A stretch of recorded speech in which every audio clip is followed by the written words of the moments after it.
Okay, what's up guys? So this is the video guide for engagements, gunfights, whatever you want to call it.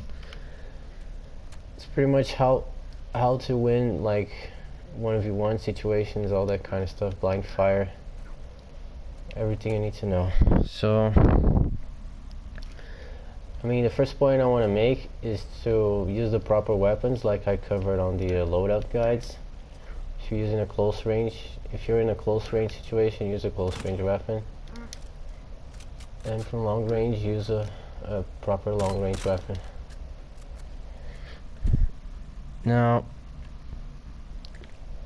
the second point is headshots. I mean, whenever you're shooting someone close or long range, if you can get headshots, you're almost pretty much guaranteeing that you're gonna win. So you want to try to get as much headshots as possible always, even if you're close. I mean, most people aim at the body like this. Maybe if you can just like kind of drag up a bit as you're shooting. Just remember, you want to get as much headshots as possible. Now, getting a bit into blind fire. I mean, some people like to just come close like that with the blind fire. But I mean, it's just remember that you can always transition between the blind fire and the aiming. So let's just say you're close to the guy and you're kind of blind firing. You can always create a bit of distance as you're shooting and then transition to the aiming. Because I mean, you gotta remember that from long range the blind fire is useless. So while you're close blind fire, you got away. You got further, then transition to the aiming again. Like so. Now, I mean, Jacob, can you follow me? This is a good spot. Stay right here on top of the right here. Now another point, I mean, let's just say I know he's there and he knows I'm here. You never really want to do what he's doing right now, which is, let's just say you're aiming at me, Jake, and you're gonna try to kill me. Because I mean, he knows I'm here, but he's in a disadvantage in this situation because he doesn't know when I'm gonna pop out to shoot him. But I can see him where he is, so he has to act upon his reaction time, whereas I don't have any reaction time to my shooting. So Jake, try to actually kill me whenever I pop up. So another thing you want to do as you're in cover is to don't go out and then try to aim at him. You already want to pre-aim with your screen, like I'm doing right now. Leave the screen on him, because your aim is going to show up where your screen is. You can even aim at the head if you can do that. So if you do this and you're trying to drag into him, you're wasting time. He's going to react to you going up and shoot you before you can get the aim on him. So you want to pre-aim with your screen, and then you pop out of cover and instantly shoot him. And like I said, he has to react to you standing up before he can start shooting, whereas you don't. So you're always going to win a gunfight like this, where he's just standing exposed and you're behind cover. So always do what I'm doing if you can, and never do what he's doing right now, which is aiming at someone who's behind cover, because they have the advantage on you. Okay, so Jacob, try to rush me. Let's just say he knows I'm here and he tries to actually rush me. You can always do this, blind fire. The guy who's behind cover is always an advantage when doing this blind fire in comparison to the guy that's rushing in. Not so much about reaction time, but you're a smaller target and he's a huge target. Not only that, but you can get a couple of shots in him before he gets close enough to shoot you. So you can just kind of maybe pop out and finish him by then. I mean, even if you're low health, mean, let's just say he's kind of shooting me right here with blind firing and we're close range. I can quickly jump behind the cover and start blind firing him. Because now I'm immediately just made myself a smaller target and he's just a huge target. He can still shoot like your arm or your head. You can kind of see that, but it is really hard. So 9 times out of 100, I mean 99 times out of 100, the guy who's behind cover doing this is going to win. I mean, just remember, you always want to use your environment as much as you can. So let's just say we're kind of blind firing here. I can quickly jump back and start blind firing from here while he's still here trying to shoot me, you know. I just transitioned into a position of where we're both in the same situation to a position where now I'm in an advantage to win the gunfight. Now the same thing, let's just say Jake, stay like right here. Let's just say he's right here and I have a rope. I can use the rope to kill him instead of actually shooting him. I don't know, maybe I know he's following me or something. I can kind of bait him and then use the rope. Again, I'm putting myself in a position of advantage by using my environment.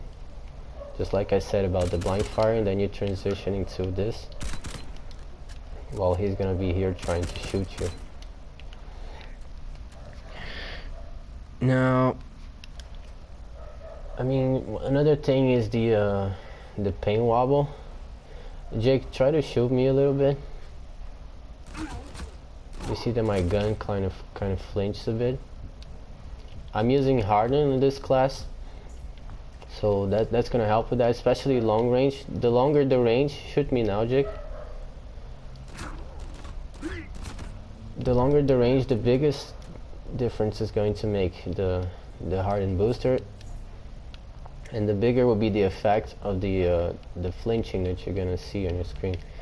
Because you can both be shooting each other at the same time, and if he has hardened and you don't, he's pretty much gonna land the shots while your aiming is going like this, you know. You're aiming at him and then it's going up and you miss. So that's why a harden is really helpful on controlling that pain wobble. So another point, I mean, this is a third-person game, so you want to abuse that as much as possible. So let's just say he's there, right? I could be in cover. He can't see me, but I can see him. Or I could just stay here. Let's just say you're kind of coming from here, right? Before you expose yourself, you can stop here and use your camera to see where you're going first. Make sure it's safe, and then you go. Instead of just running like this and then turning the camera to see what's going on. Use the third person to your advantage. You can see where you're in reality not actually seeing. So I can see he's there before he can see me, so I can already pop out and kill him. Again, he has a reaction time and I don't. So I'm in the position of advantage now. Okay, so the next point, now if you can mark me, Jake. Now you see you get the notification that you're marked. Keep doing, Jake. I mean, unless you're using the perk Ghost level 2, you're actually putting yourself in a disadvantage if you engage while you're marked, because the enemy knows, just like I explained, when you can see him like this, if you're marked, he can see you now that you're behind the wall in the same way that you can see him. So you're actually in a disadvantage now, because if you jump or even if you stop, even though you're seeing him as he's seeing you, you're not in advantage anymore, because he knows you're there. He can see the marking on your head, and he can also see you on the map as a red dot. Especially if he has a level 2 of any marking, you're gonna show up glowing behind the wall, then it's even worse, and you're gonna also stay marked for longer. So keep in mind, if you can, I'm marked now, so always maybe run back to cover or something. Wait for the mark to go away, and then you run back to engaging someone. Never like run around the map with the marking on your head, because everybody knows where you are at that point. So you're pretty much asking to die. You're in a disadvantage when you're marked. So remember that. Never engage while you're marked. Always try to avoid. If you're not using the Ghost 2 booster, level 2. Now, another point, let's just say he's trying to so come blind firing me, like you're rushing me. What you want to do is, you see that I kind of roll into him? This is not such a good idea if you're low on health. But if you're like just starting the gunfight, by rolling like into him, you're kind of throwing him off, because his camera is facing forward, right? And at the moment you roll past him, he has to turn the camera all the way so he can start shooting you again. Not only that, but usually he's missing by then. So let's just say I'm him, right? Like he's kind of shooting as he's turning, so he's missing a lot of shots as well while he's adjusting. So by running like past him, you can also like transition. Let's just say you both are blind flying, you can roll past him, transition to the aiming. And again, now you're at advantage because he's blind firing, he don't even know where you are because you're behind him. But you can see his back and you can shoot him. So just remember that when a guy's blind firing you, his camera needs to be facing you. So you kind of want to dodge his camera in essence. So by running into him, you go to his back. Well, if he's a good player, he's gonna adjust fast, obviously. But still, you're putting yourself in an advantage at that point.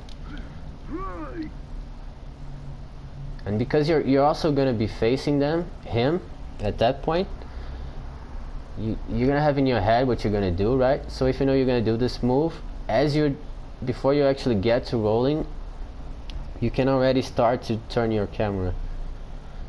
So instead of you rolling and then turning the camera,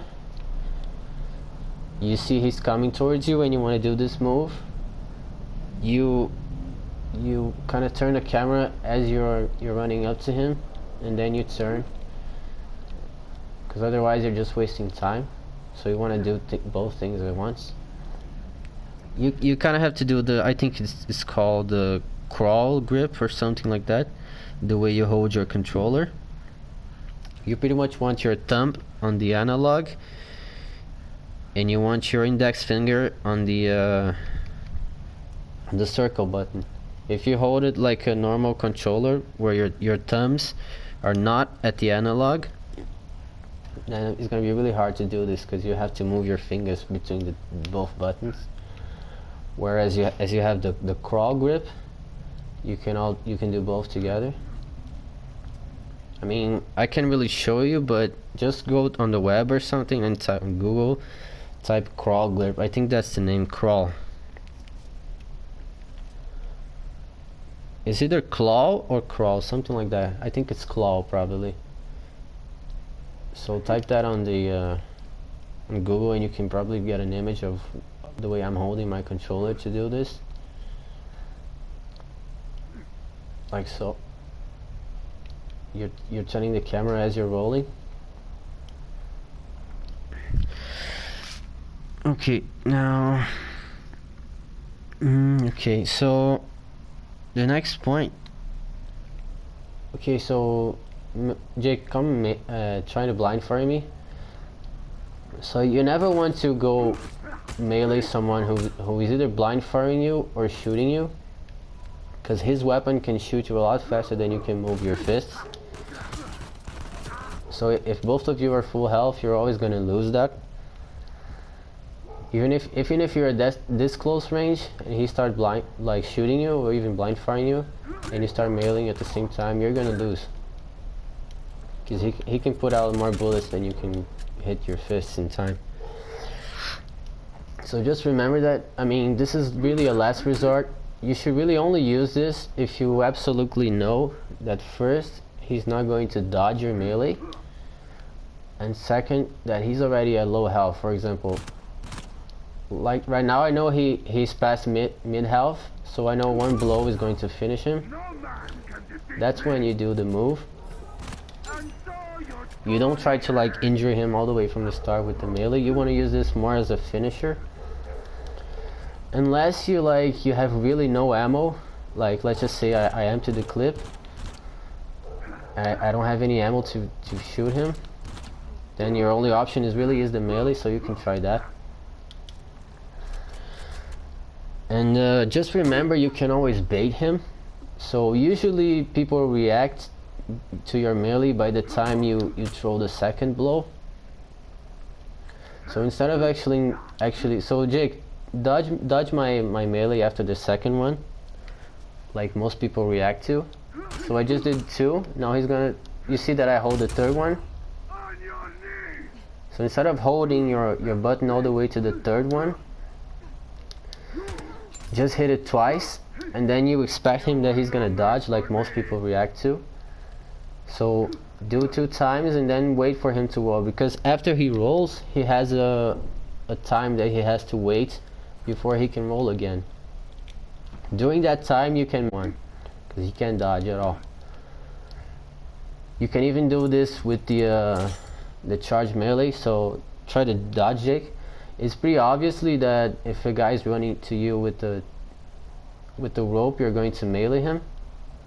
So you can actually bait him out, and you kind of make it look like you're absolutely going to hit him, and then dodge Jake.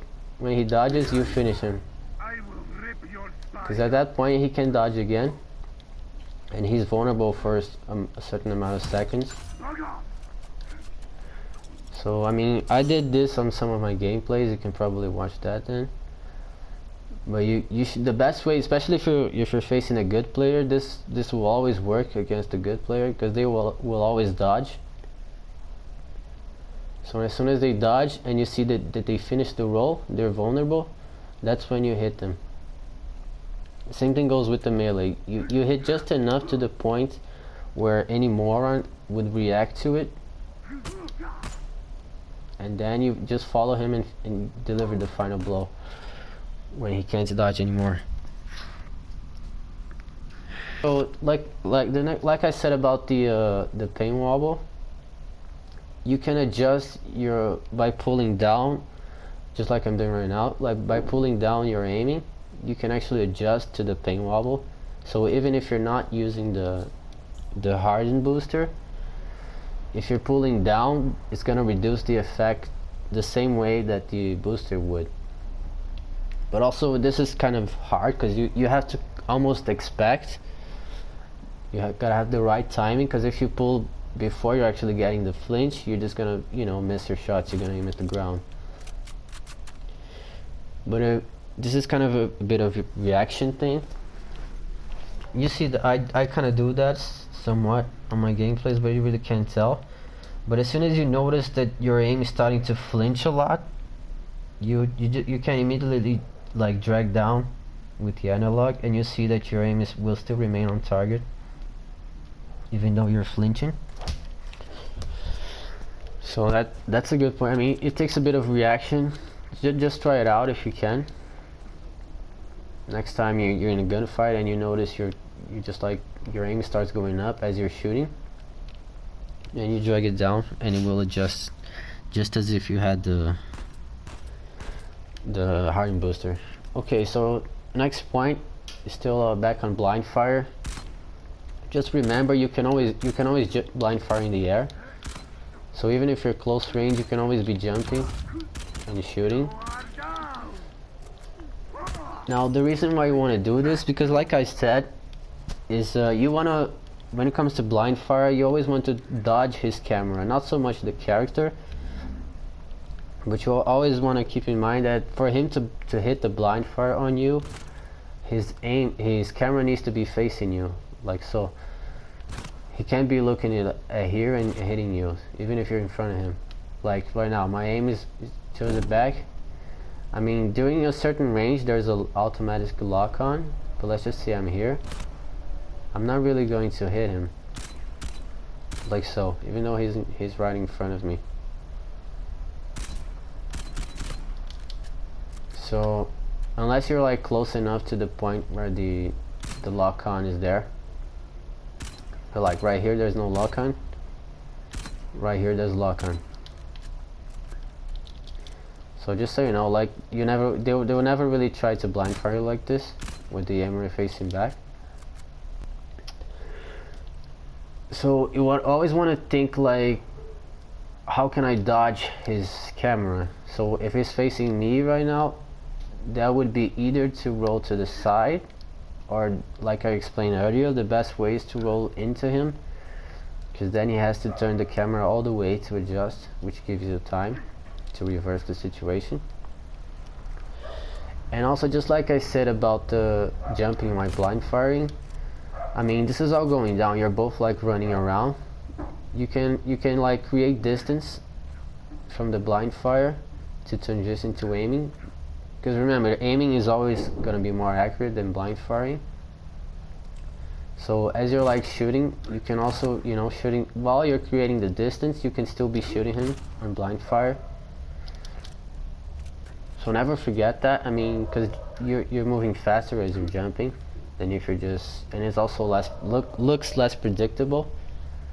Like he can't really see your move because the jump comes out really fast.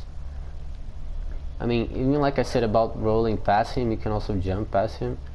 Let's just see a blind fire like this, you know. So just keep that in mind. You can always, you know, shoot it, even if you're trying maybe dodge him to the side. You can always blind fire in the air. I mean, even if you're like using in your environment, you want to jump out of it and still shoot him. Maybe he's like right here beneath you. You can still, as you're falling down, shoot him.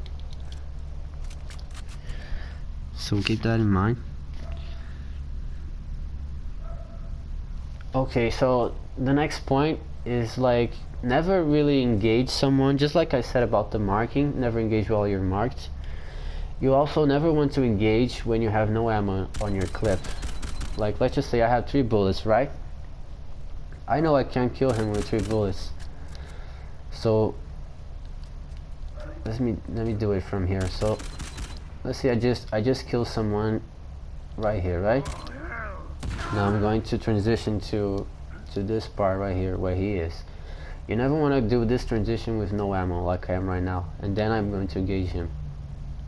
I only have 4 bullets. I mean, even if it's enough to kill him, you know, there's more I could have in that clip. So I'm putting myself in a disadvantage, because if I miss one shot, I'm done. I can't kill him anymore before reloading. Whereas he has the whole weapon ready to shoot me. So as soon as you kill someone, or even if you have just 1 bullet out, make sure you're looking at that, and you always want to have the weapon reloaded. And if you have to, like, don't engage at all, just wait out, reload, and then go. Because if you go even as much as 3, let's just say this weapon, even as much as 3 bursts, you're still in disadvantage. You want to have the ammo fully loaded before you engage again. So that's another mistake you can do. Don't do that. It's engaging without having your weapon fully reloaded. Don't run around in the map like this. Always have your weapon reloaded. Okay, so now let's just say you start from the position of disadvantage. Let's just say Jake try to maybe shoot me a bit. Let's just say he's behind me, right? And I don't really know. I just react to the shooting. What you want to do at that point is find the cover as fast as you can. So I know he's shooting me from there. I mean, the closest cover to me is either right here, or maybe this thing right here. So if you get shot from the back, you need to, I mean, shoot me again, Jake, a little bit. You can see the little blood mark on the screen. That also tells you the direction of where the shot is coming from. So shoot me now, Jake. You can see that now it shows, the blood shows on the left side, which is where he is. And when I was here, it was showing on the back side, on the down side of the screen, which is in my back. So keep that in mind. See now the blood is up because I'm facing him. So you wanna take notice of that. I mean, the blood tells you the direction of where the fire is coming from. So instead of you having to look to see where it's coming from, you can just react to the blood. In that case, I know it was from my back because of the blood, so I can quickly react to a cover that gives me advantage on that position. Yeah, again, so you want to always, you know, find the fastest cover as you can, so you can recover and actually situate yourself. And if he's really close, let's just say you're right here and he start blind firing you and you can actually see him on your screen, then what you want to do is, like I said, just try to maybe roll behind him so he has to adjust the camera. Maybe you want to come here and try to do that as fast as possible before he can kill you. You can jump back and blind fire him in the air. You can always combine these things that I showed, because at that point you're disadvantaged. So if you try to look around and shoot him, you die before you can do that. So what you want to do is kind of even out the situation by either taking cover or by dodging him, you know, to where you can have somewhat of a chance now to kill him. So Jake, try to like follow me like you were doing. You're shooting me, but let's just say shoot me while following me, like you're getting closer. So let's just say he's shooting me. Oh shit, am I seeing it? Okay guys, so there's still a lot of points to cover, so I'm gonna make this the first part, and I'll make a part 2 of this. So make sure you check both, and I'll see you on part 2.